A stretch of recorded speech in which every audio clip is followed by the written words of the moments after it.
Ang PNP naman at DFA pinagtibay ang pagpapalakas ng interagency cooperations, partikular sa seguridad ng mga diplomatic missions.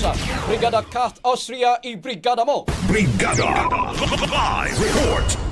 Pinagtibay ng Philippine National Police at Department of Foreign Affairs ang kanilang interagency cooperation upang mas mapalakas ang seguridad ng mga diplomatic missions sa bansa. Ito ang naging sentro ng pagpupulong sa pagitan ni PNP Chief Police General Nicolas Torre III at DFA Secretary Enrique Manalo.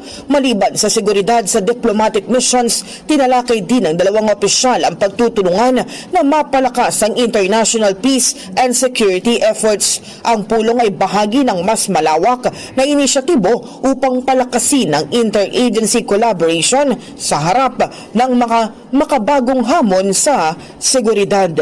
In the heart of changing lives, ako si Brigada Kath Austria ng 105.1 Brigada News FM Manila, The Music and News Authority. Ang bahaging ito ay hatid sa atin ng Guard C Plus with Zinc Capsule. Always protektado ang kalusugan.